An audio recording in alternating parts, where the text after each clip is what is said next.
Assalamualaikum warahmatullahi wabarakatuh. Perkenalkan, kami dari kelompok 6 akan mempresentasikan tentang HTML atau bahasa pemrograman. Saya Sandika Anggayuwinder Moko sama dua teman saya, Dia Sulistiawati dan Dimas Arya Permana. HTML. Pengertian HTML yaitu HTML adalah singkatan dari Hypertext Markup Language.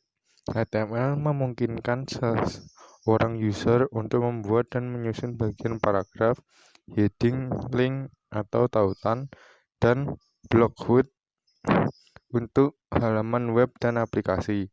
HTML bukanlah bahasa pemrograman dan itu berarti HTML tidak punya kemampuan untuk membuat fungsionalitas yang dinamis. Sebagai gantinya, HTML memungkinkan user untuk mengorganisir dan memformat dokumen sama seperti Microsoft Word. Ketika bekerja dengan HTML, Anda menggunakan struktur kode sederhana atau tag dan atribut untuk markup halaman website. Misalnya, Anda membuat sebuah paragraf dengan menempatkan enclosed tag di antara tag pembuka dan tag penutup. 1. Gambarnya seperti cara menulisnya seperti itu. This is how you add paragraph in HTML. Yang kedua juga sama, you can have more than one. Jadi bisa mempunyai lebih dari satu. Sejarah HTML. HTML dibuat oleh Tim Berners-Lee, seorang ahli fisika di lembaga penelitian CERN yang berlokasi di Swiss. Dia memiliki ide tentang sistem hypertext yang berbasis internet.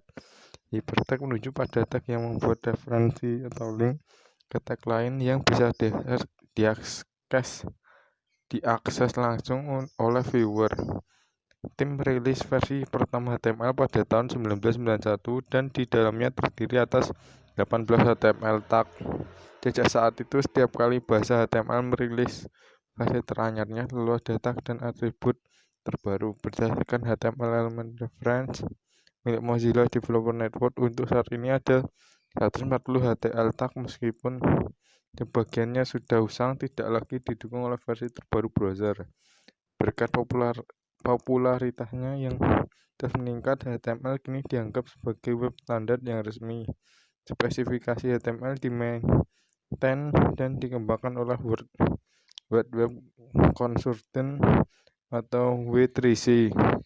Cek versi terbaru dari bahasa ini di website W3C.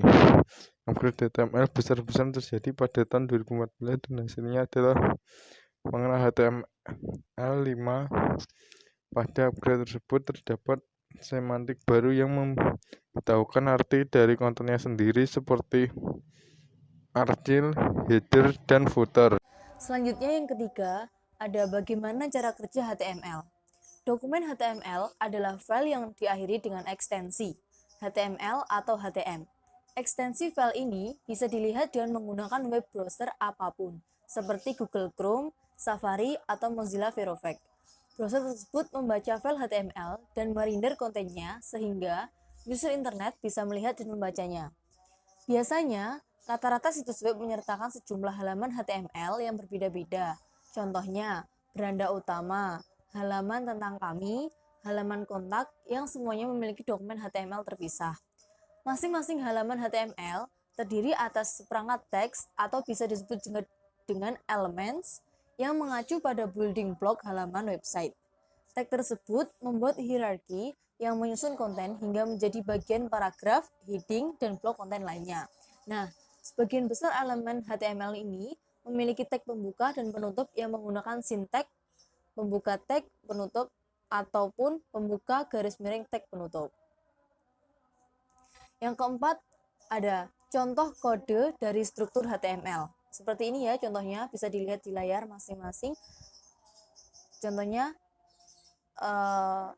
pembuka div penutup, pembuka H1 penutup, domain heading, pembuka garis miring H1 penutup, dan lain sebagainya.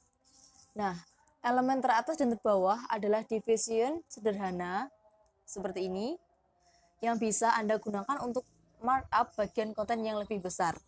Susunan HTML di atas terdiri atas heading, pembuka H1 penutup atau pembuka garis miring H1 penutup, subheading, pembuka H2 penutup, pembuka garis miring H2 penutup, 2 paragraf, pembuka P penutup, pembuka garis miring P penutup, dan 1 gambar pembuka IMG penutup.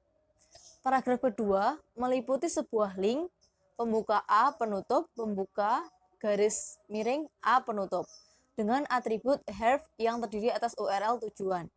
Tag gambar memiliki 2 atribut, src untuk path gambar dan alt untuk deskripsi gambar.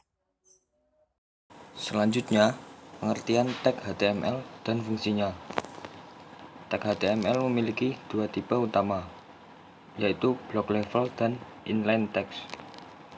Elemen block level memakai semua space yang tersedia dan selalu membuat line baru di dalam dokumen. Contoh dari tag block adalah heading dan paragraf. Elemen inline hanya memakai space sesuai dengan kebutuhannya dan tidak membuat line baru di halaman. Biasanya elemen ini akan memformat isi konten dari elemen block level. Contoh dari tag inline adalah link dan emphasis strings. Tag block level. 3 tag block level yang harus dimiliki oleh setiap dokumen HTML adalah pembuka HTML penutup, pembuka head penutup, dan pembuka body penutup. 1. Tag pembuka HTML penutup, pembuka garis miring HTML penutup adalah elemen level tertinggi yang menyertakan setiap halaman di HTML. 2. Tag pembuka head penutup, pembuka garis miring head penutup menyimpan informasi meta seperti judul dan carsheet halaman. 3. Tag pembuka body penutup, pembuka garis miring body penutup melampirkan semua konten yang muncul pada suatu halaman. Tag inline. Sebagian besar tag inline digunakan untuk memformat teks. Sebagai contoh, tag pembuka strong penutup, pembuka garis miring strong penutup akan render elemen ke format bold, sedangkan tag pembuka penutup, pembuka garis miring penutup akan ditampilkan dalam format italic. Hyperlink adalah elemen inline yang mewajibkan adanya tag pembuka A penutup, pembuka garis miring A penutup, dan atribut href untuk mengindikasi tujuan link. Kelebihan dan kekurangan HTML. Kelebihan. 1. Bahasa yang digunakan secara luas dan memiliki banyak sumber serta komunitas yang besar. 2. Dijalankan secara alami di setiap web browser. 3. Memiliki learning curve yang mudah. 4. Open source dan sepenuhnya gratis. 5. Bahasa markup yang rapi dan konsisten. 6. Standar web yang resmi dimaintain oleh World Wide Web Consortium atau W3C. 8. Mudah diintegrasikan dengan bahasa backend seperti PHP dan Node.js. Kekurangan. 1. Paling sering digunakan untuk halaman web statis. Untuk fitur dinamis, Anda bisa menggunakan JavaScript atau bahasa backend seperti PHP. 2.